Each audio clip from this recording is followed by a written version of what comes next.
Bueno, pues yo creo que desde ahí veo, siempre me hago justo donde está la luz, donde cae la luz, entonces no me alcanza a ver la cabeza. Bien, entonces hablamos de lo siguiente. Cuando hablamos de la creación de videojuegos hablamos de los géneros y estamos hablando ahorita de que hay la gamificación de la educación. Varias empresas en este momento están comenzando a buscar cómo gamificar casi todo lo quieren convertir en algo gamificado, pero la educación en este momento es lo más importante. ¿Por qué es muy importante gamificar la educación? ¿Quién de ustedes cree que sería el punto necesario para gamificar la educación? Yo creo que sería por lo que se ha venido hablando de mucho tiempo, que es que la educación ha seguido igual desde hace un resto de años. Por ejemplo, ahorita, que uno ya está más metido en tecnología como el celular y las cosas, ya que no le pasa tan fácil como antes la educación de ahorita. No le para bolas a la educación de ahorita porque realmente se ha convertido en algo pues que no va a funcionar, porque es una educación para el siglo pasado, es una educación que está realmente, ¿cómo se dice?, desactualizada. Y como es una educación desactualizada... Un ejemplo claro podría ser lo de los libros, ¿no? Que a veces mandaban libros y eso no para la gente para aprender, ¿no? Ahora se puede encontrar libros en internet en PDF. Eso, una de las cosas también que es muy interesante es esta. La educación del siglo pasado no está diseñada para la libertad del conocimiento que tenemos ahora en el internet. Resulta de que las personas no han caído en cuenta, ustedes son de esta generación, y como son de esta generación toman muy sencillamente de que pueden coger cualquier cosa y aprender en el internet, y de pronto por eso no exploran eso que tienen a su alcance. Es como decir lo siguiente, es como tener la llave al conocimiento casi absoluto en la palma de la mano. Eso es lo que es en los celulares inteligentes, ¿sí o qué? Y a través de eso es que nosotros podemos aprender lo que queramos. Por eso la educación universitaria, la educación que viene de todo esto ya está quedando relegada, porque tú puedes hacer cualquier curso con tu teléfono y aprender lo que quieras y mucho mejor que en cualquier universidad. Entonces la educación del siglo pasado queda relegada por eso, porque no está utilizando una de las mejores herramientas que tiene, que es el internet, la llave del conocimiento. Entonces por eso es importante gamificar la educación, que es a lo que nosotros tenemos que llegar, que es lo que nosotros tenemos que aprender a hacer. ¿Y cómo lo vamos a hacer? Gamificar la educación es como por ejemplo el juego Age of Empires. ¿Sí? Okay, estamos yendo a un juego muy viejo, y con unas limitaciones de su tiempo, pero que con ese ejemplo puede ser muy gráfico. El juego Age of Empires era un juego de historia de civilizaciones, donde tú empezabas desde la edad más precámbrica, y a medida que ibas recogiendo elementos y cosas, iba evolucionando tu civilización. Y a medida que evolucionaba tu civilización, pues evolucionaba tu tecnología, tus soldados, y venían otras aldeas y habían combates, y la que más tecnología tuviera y mejor estrategia militar, pues ganaba. Algo interesante es cuando uno leía la civilización, que habían edificios y cosas que solamente eran propias de la civilización, que las hizo famosas en la historia. Exacto. Que estaba implícito en el juego, ahora no le ponía tanto cuidado. Pero ahí está, ya la caballería o algo así, ahí sí le exacto. Y eso es otro tema muy importante, de que cada civilización tenía su cultura, sus edificios, su arte, su forma de agricultura y su forma de comercio. Y sobre todo, lo que más me gusta de ese juego es que los soldados eran diferentes para cada cultura. Como lo de los mayas, que tenían estilo de los guerreros jaguar y todo, que eran los típicos de... Era muy bueno.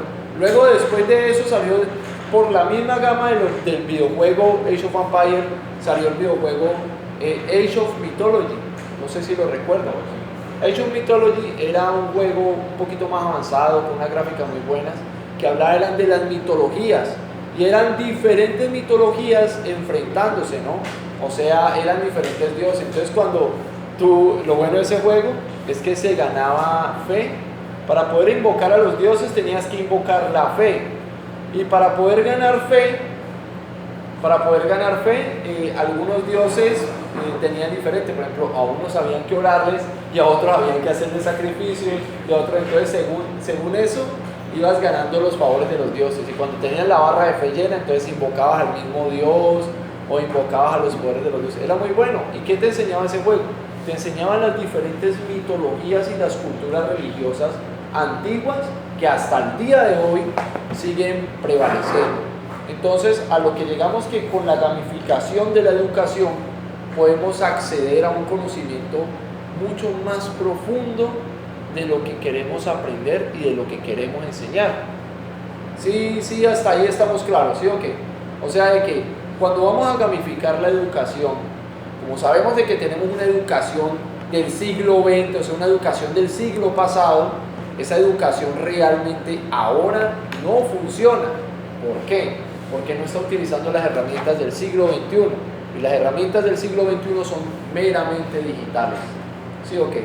Entonces, por ejemplo, una de las cosas que ustedes a la hora de que vayan a educarse acá con nosotros es que el celular, vital, fotos, audio, lo que necesiten tomar, porque de todos modos en cualquier momento van a escuchar cualquier frase, cualquier cosa que digamos nosotros y que de ahí salga una excelente idea, ¿no? Otra cosa, por ejemplo, digamos, digamos una escuela automatizada, una escuela que esté totalmente tecnológicamente avanzada. Y los estudiantes pues obviamente no van a necesitar cuadernos, sino solamente su celular y el equipo de computador que vaya a estar en la mesa, ¿sí o qué? Y por si de pronto unas gafas que pueda meter su celular para poder ingresar a la realidad de lo que se le vaya a mostrar en el aula de clase. Hasta ahí, esos serían los periféricos que necesitaríamos en un aula de clase moderna, ¿cierto? Hay otros periféricos para unas aulas de clase mucho más modernas, obviamente el videobeam y las herramientas digitales que vamos a necesitar en una aula de clase moderna y tecnológica. Entonces, ¿qué hablamos con esto? Digamos de que llega el alumno, llega con su celular y en su celular están los archivos de lo que ha estudiado y de lo que ha visto el día de hoy.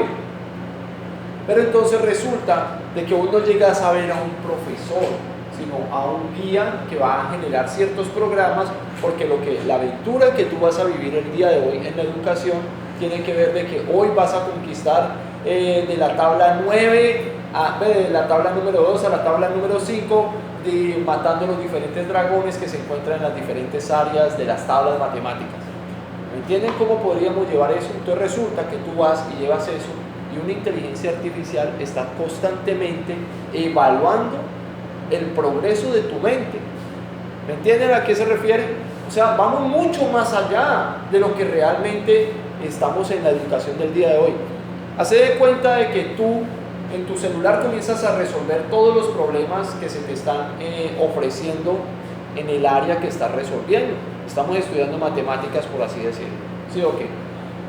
Y entonces tú resuelves esas áreas matemáticas con diferentes problemas matemáticos que miden tus capacidades intelectuales, como la concentración, como la dinámica progresiva, como ¿cómo se llama la coordinación? ¿Cómo se llama cuando coordinamos? Coordinación, ¿cierto?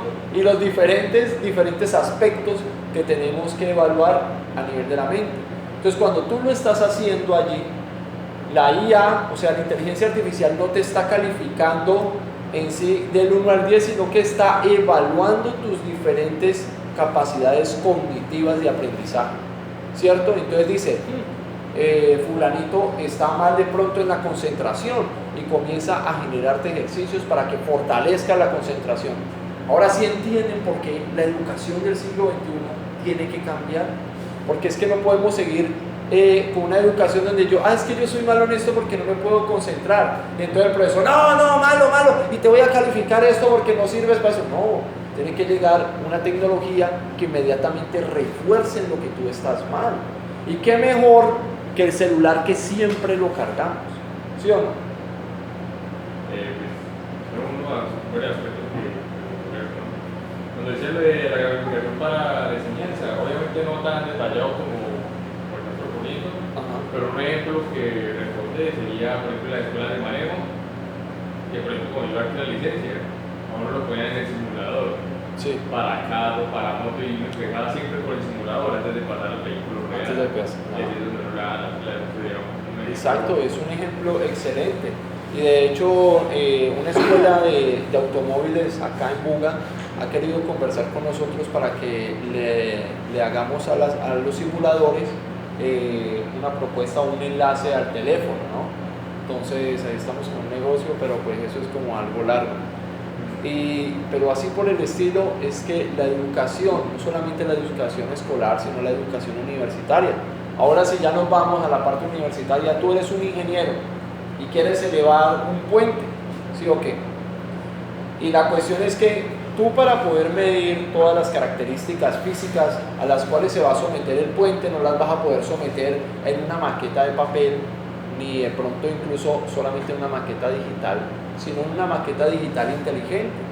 ¿Cómo? Que te mida el tiempo, el paso de los años, las físicas, los temblores, que te mida a todo lo que se va a someter tu estructura.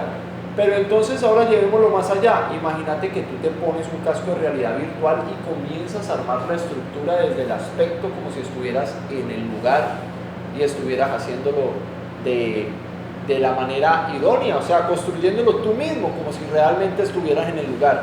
Entonces desde allí tú puedes ver muchos de los aspectos que no vas a poder ver cuando lo vas a ver solo en una pantalla o cuando lo vas a ver en tu maqueta o en tu mente, ¿no? Eso es otra de las especialidades que tiene la educación gamificada y digitalizada. Sí, porque para eso creo que con la tecnología ahorita es mejor hacer modelos y simulaciones de qué pasaría con un terremoto de tal y tal escala y cuáles serían los daños en este edificio. Ajá.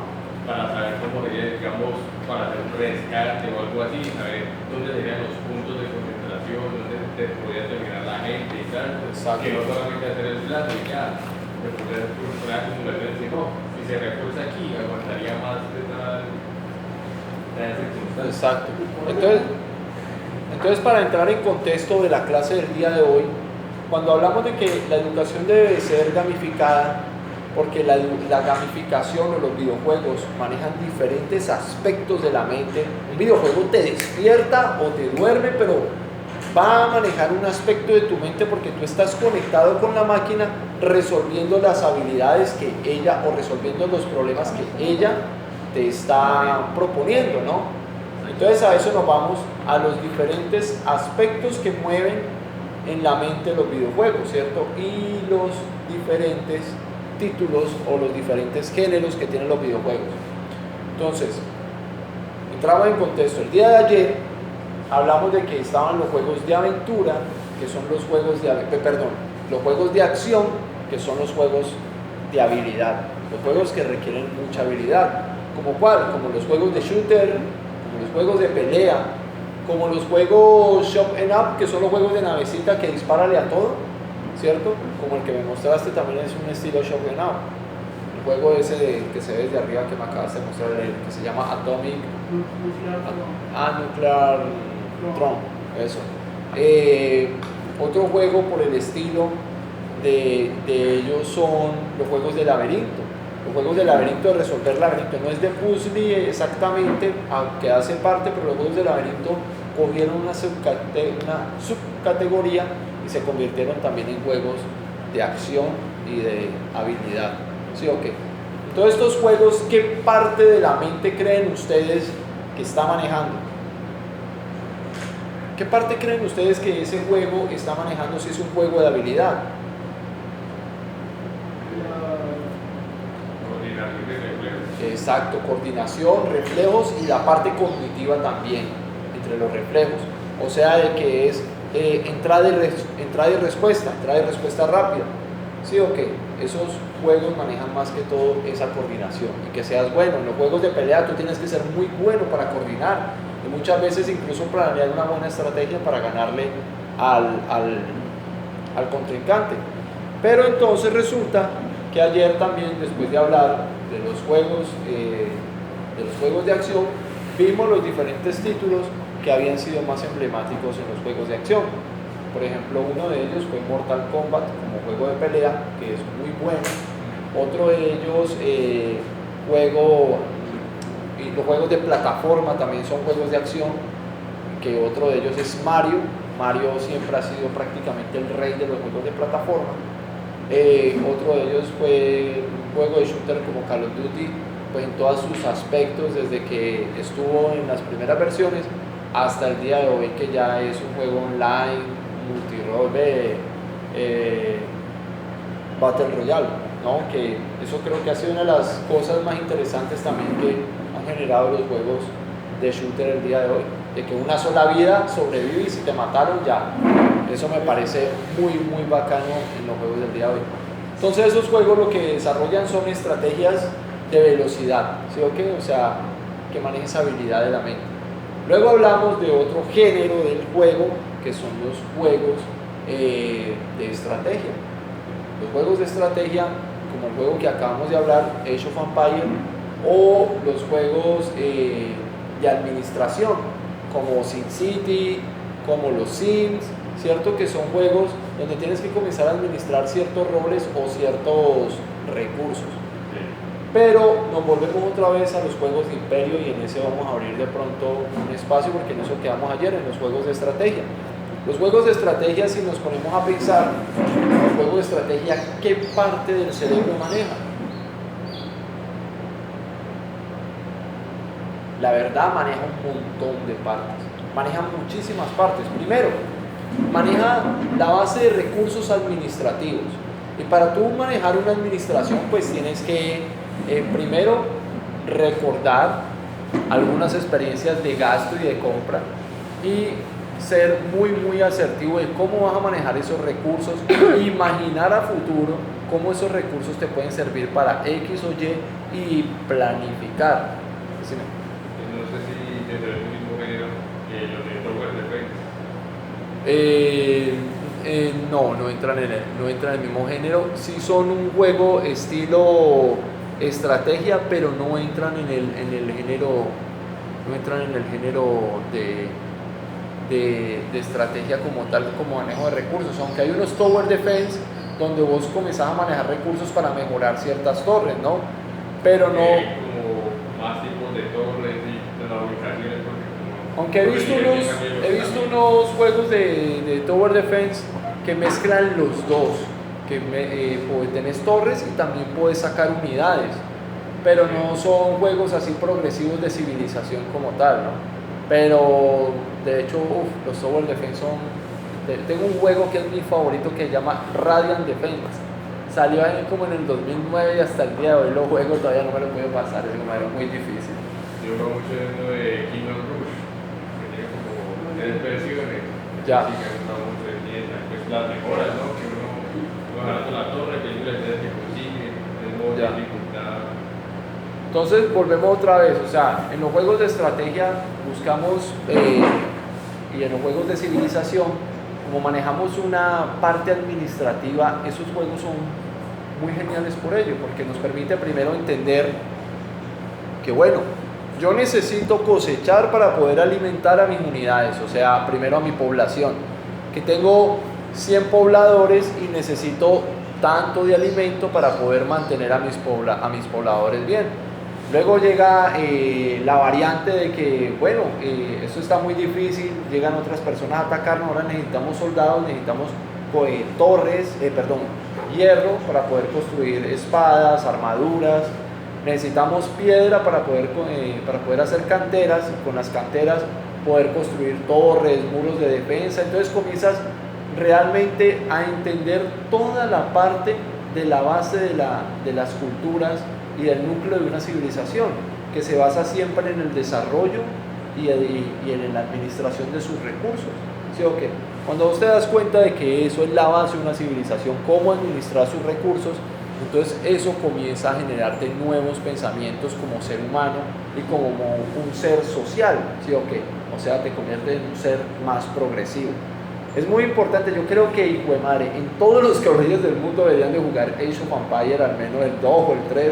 Ese era muy bueno porque a ti te dan una población limitada dependiendo de las casas que tenías. Ajá. Entonces tenías que repartir los que cazaban porque necesitaba carne, los que que cosechaban los campos.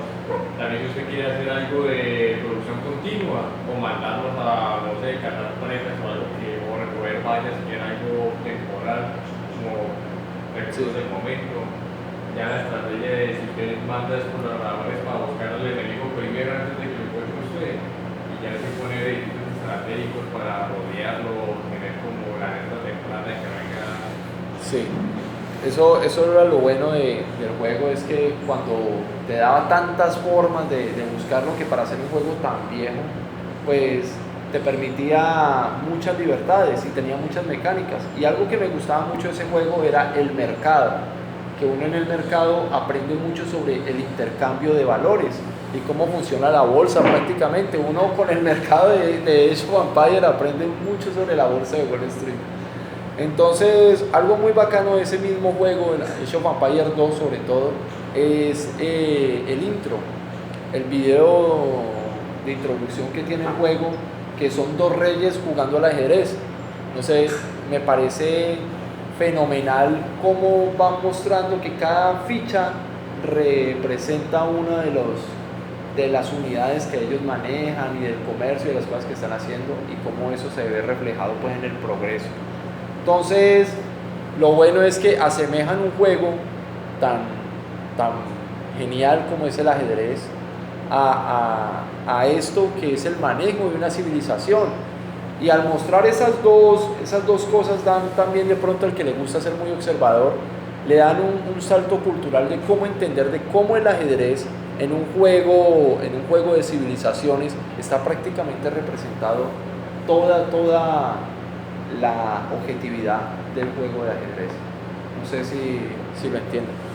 La cuestión en el juego de ajedrez es que es más rápido, mientras que en el juego de civilizaciones, cuando tú vas a construir la torre y vas a construir, entonces comienzas a entender de que en el juego de ajedrez realmente es una batalla durante años que se está planteando en un escenario virtual o en un escenario de juego con un tablero de ajedrez, ¿sí o qué?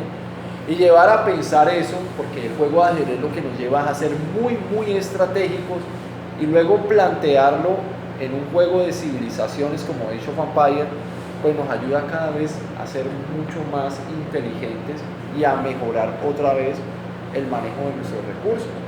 Entonces, recomendado definitivamente jugar Age of Empires, que es un juego muy bueno.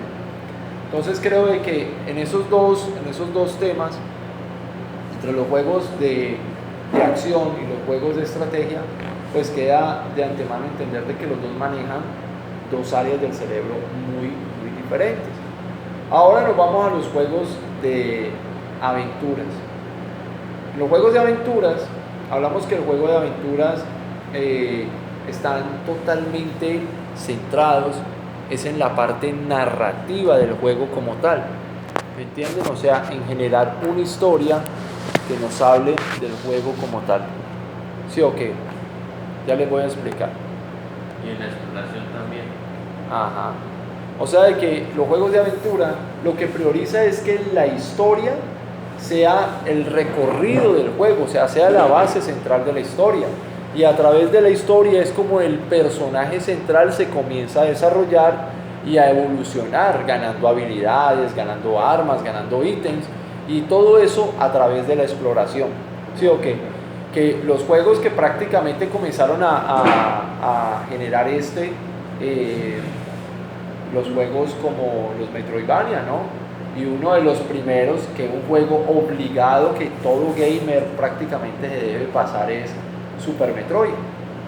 Porque Super Metroid, primero que todo, tiene una dificultad bastante avanzada, y fuera de eso, los puzzles a resolver de Super Metroid son muy geniales, ¿no? Una de las cosas es que fue uno de los primeros juegos que enseñó de que el enemigo se podía derrotar de dos maneras. Uno, candela, otro pensando, ¿cierto? No sé si de pronto en Super Metroid se dan cuenta de ello. Por ejemplo, hay un enemigo del agua en Super Metroid que es muy difícil, entonces uno le volea misiles, y bueno, uno dándole le da. Pero resulta de que hay un gancho que uno tiene, un gancho eléctrico, y uno se deja agarrar de él. Entonces las paredes que están a los lados están haciendo cortocircuito, entonces uno cuando está agarrado de él manda el gancho y se conecta a la pared y lo electrocuta. Entonces es pensándolo, ¿no? O sea, es otra forma de matar al enemigo, es usando la cabeza y utilizando otra estrategia, que eso es casi lo bueno de los juegos de aventura, donde también te permiten utilizar estrategias. Otro juego emblemático de los juegos de aventura, que digo que puede ser el papá de ellos, no el que lo inventó, pero sí el que les pone el pie encima, es el Legend of Zelda, ¿no? Zelda es un juego que a todo el que lo haya jugado, sobre todo Ocarina del Tiempo, todo el que haya jugado Ocarina del Tiempo sabe que tiene muy buenos recuerdos con ese juego, horas de emoción, de risa y habérselo pasado chévere, ¿no? Que eso es lo bonito de Ocarina del Tiempo, porque maneja una magia de juego, que uno tenga que con música invocar los poderes, y a medida que va jugando va contando toda esa leyenda, toda esa historia, que realmente sí es un juego de aventura, o sea, te mete en la aventura sí o sí. No, y son bastantes escenarios, por ejemplo, lo del castillo. Usted no puede entrar y matar a todos los guardias, sino que obligado tiene que escabullirse y meterse detrás de las cosas para poder sortearlos todo. El castillo de Gerundio. Sí. Ajá, sí, es muy bueno. Entonces, ese sí es un juego donde los puzzles son bastante desarrollados, las físicas y mecánicas del juego son bastante desarrolladas, y prácticamente de ahí en adelante se comenzaron a desarrollar esta clase de juegos así por ese estilo, ¿no? Otro juego también muy bueno por el estilo de los juegos de aventura es Tomb Raider, que me parece un juego muy bueno, pero sobre todo cuando volvió y salió la nueva saga, cuando volvió y salió en 360, ¿no? Que De hecho hay un Tomb Raider para PC que está en la Epic gratis. que ese Tomb Raider que yo les digo me parece hasta ahora, incluso a pesar de que los Tomb Raider que han salido después de ese son gráficamente y tienen muchas mecánicas de juego mejor, me parece que ese es muy especial, y es Tomb Raider Rising, no sé qué, no recuerdo el nombre real, pero fue el primero que salió para 360, que trata cuando ella va en un barco. El gameplay de la historia principal, ella va en un barco, naufragan, y cuando ella despierta está amarrada como con una telaraña, y que cuando empieza uno se tiene que mover de un lado para otro para poder quemar la telaraña y ponerse a mover, ¿sí o qué? Ese juego tiene algo especial sobre los demás juegos, es que, y sobre todo en la época que apenas estaba saliendo el 360, es que no se veía la diferencia entre historia y juego. O sea, entre el gameplay y entre la historia. Era muy bueno que estabas jugando y inmediatamente también hace parte de la historia del juego. O sea, el video de historia también hace parte del juego. Entonces, claro, te sumerge muchísimo. Y la tercera cosa, que creo que es la que más lo enriquece, es que el personaje principal es totalmente animado. O sea, constantemente tiene animaciones de algo, para donde se mueve, para donde toca. Y como una chica se está quejando por completo a cada rato en todo el juego. Entonces vuelve el juego muy vivo, lo vuelve tan vivo que uno se termina enamorando del juego, del personaje, de las acciones, de todo lo que está sucediendo en el juego. Entonces es un juego que uno termina prácticamente viviéndolo, ¿no?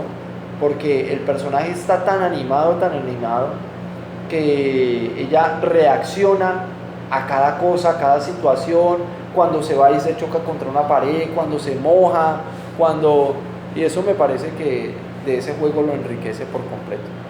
Entonces ahí tenemos 3 juegos de aventuras que son muy buenos y que pues narran la historia de los juegos de aventura como tal, que son 3 juegos un poco diferentes, pero siguen siendo lo mismo. Y en el subgénero de aventuras está lo que llamamos las aventuras gráficas, que las aventuras gráficas hablamos de que puede ser un video, de hecho, es más, vamos a hacer un experimento entre nosotros, se los propongo que lo hagamos nosotros juntos, hagamos una aventura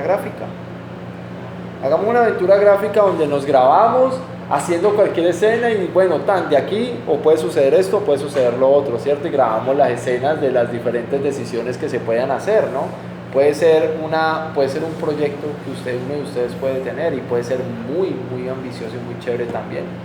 Y ya con Blender y manejando todas las características que tiene Blender, pues lo pueden mejorar muchísimo. Y con Unity pues ya le ponen los botones y el cambio de escena, ¿no? Que por eso Blender y Unity se tienen que utilizar juntos para poder hacer videojuegos. O Unity lo puede utilizar solo para hacer videojuegos, pero para hacer videojuegos Blender no sirve sino solamente para generar cosas gráficas. Entonces, aunque por ahí he pillado a alguien que se hizo un videojuego en Blender y voy a investigar cómo es el asunto porque eso sí es como hacer magia.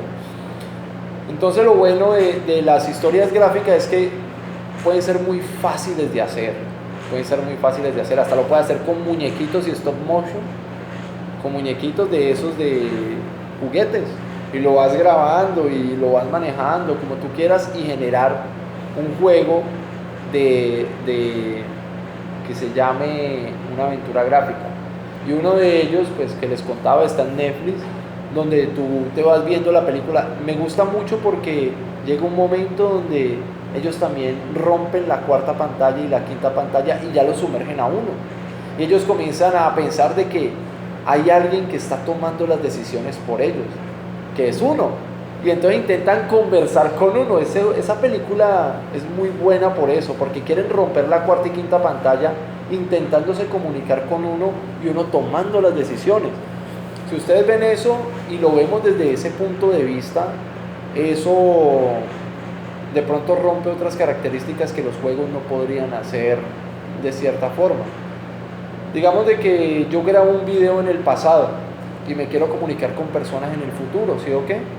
Entonces, esa historia gráfica me permite generar esa interacción con las personas que yo voy a hablar en el futuro.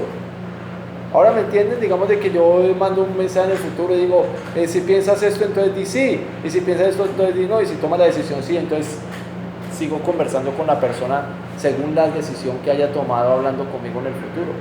¿Me comprenden a lo que me refiero? Que eso con una historia gráfica puede ser muy, muy interesante. Es más, ustedes pueden dejar un mensaje para alguien en el futuro según las decisiones que tomen.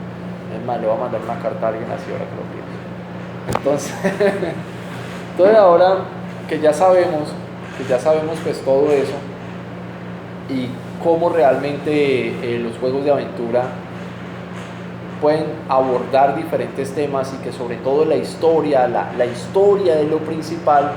Entonces aquí es donde nos preguntamos qué clase o qué fortalezas puede generar los juegos de aventuras en la mente. ¿Qué crees tú?